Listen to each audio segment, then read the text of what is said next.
Hai,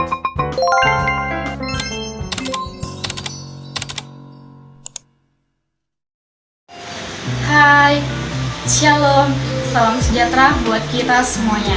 Perkenalkan, nama saya Setia Dwi Putri Simamora. Saya dari kelas 12 IPA 2 ingin menjelaskan dan menerangkan materi pembelajaran bab 12 tentang Kristus Pembawa Damai. Seperti ini cuplikannya. Hai guys, Shalom, damai sejahtera buat kita semuanya. Di sini saya akan menjelaskan dan menerangkan materi pembelajaran bab 12 tentang Yesus Kristus Sang Pembawa Damai yang ditugaskan oleh Ibu Rizda Damanik SAG. Apa sih arti damai? Mungkin dalam kehidupan sehari-hari kita mungkin gak jarang yang mendengar apa itu damai. Di sini saya akan menjelaskan dan menerangkan kata arti damai itu dalam dua bahasa, yaitu pertama dalam bahasa Inggris, artinya bisa ditulis dengan kata peace, artinya bebas dari segala bidang seperti bebas dari ketakutan, kekhawatiran, dan bebas dari rasa ancaman yang melanda dalam kehidupan, yang melanda perasaannya. Yang kedua, kata damai dalam bahasa Ibrani. Dalam bahasa Ibrani mungkin jarang kita ketahui ya. Nah, di sini saya akan menjelaskan dalam bahasa Ibraninya, yaitu kata damai dalam bahasa Ibrani yaitu Shalom. Shalom yang artinya keserasihan, kebaikan, ketenangan, dan keberhasilan dalam segala bidang kehidupan kita.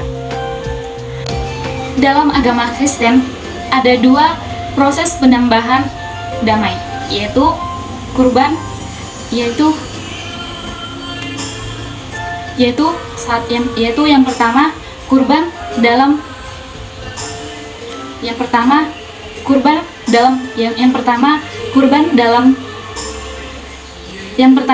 kurban dalam upacara ibadah.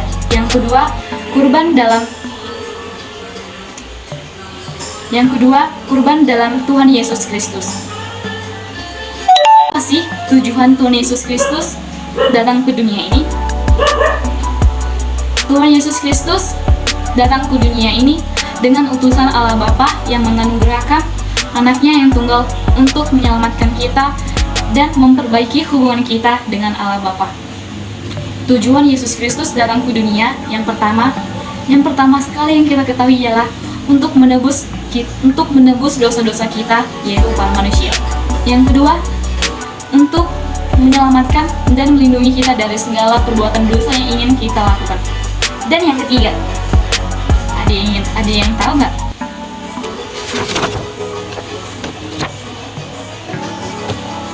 Dan yang ketiga adalah untuk memperbaiki hubungan kita dengan Allah Bapa. Itulah tujuan Allah Bapa. Itulah tujuan Yesus. Itulah tujuan Allah Bapa mengaruniakan anaknya yang tunggal kepada kita agar kita menjalin hubungan yang baik dengan Allah Bapa. Kata damai mungkin sering kita dengar dalam ucapan jika kita ingin memasuki rumah atau memasuki kantor, perusahaan, sekolah maupun dalam gereja. Pasti kata shalom sering kita sampaikan dan kita ucapkan jika kita ingin memasuki rumah atau membuka pintu rumah. Kata shalom dalam damai sejahtera itu artinya damai sejahtera buat rumah ini. Hanya itulah yang bisa saya sampaikan dalam materi pembelajaran bab 12 ini tentang Kristus Sang Pembawa Damai. Jadi, apa bedanya Kristus sebagai agen dan Kristus sebagai tujuan dan tujuan Kristus datang ke dunia? Kristus sebagai agen pendamaian mengandung 3 pembebasan, yaitu pembebasan terhadap, yang pertama pembebasan terhadap dosa, yang kedua pembebasan terhadap penindasan, pembebasan terhadap penindasan, yang kedua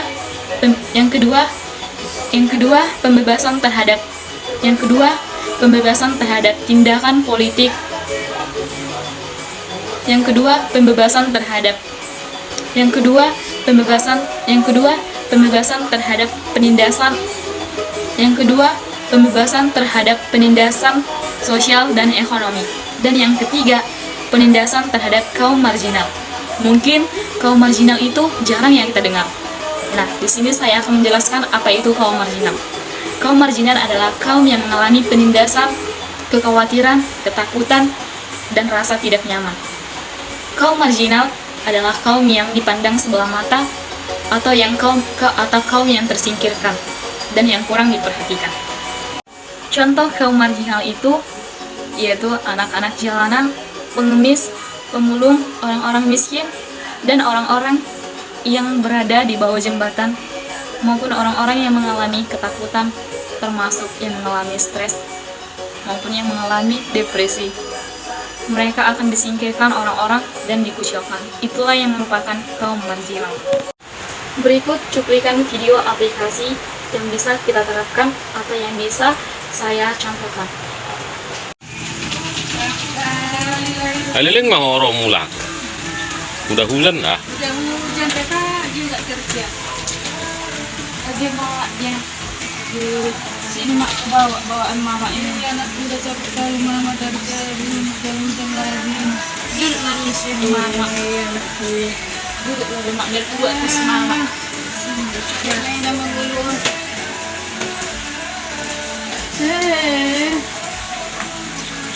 Dia tuh nengok keliling gitu. Mama minum dulu, Mak. Makanya dia nak dulu. Sini sudah kurma. Buka lagi dulu. Ya sudah. Itu lah.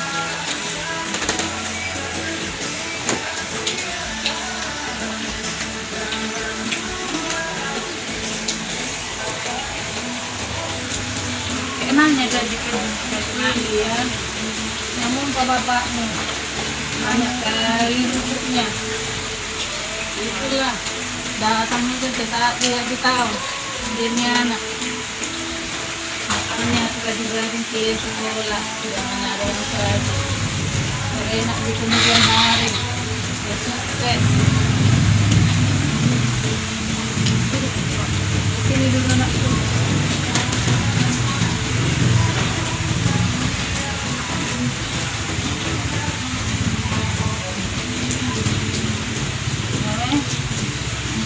Mandi lalu mama, nanti lagi kita lanjutkan dulu mama ya.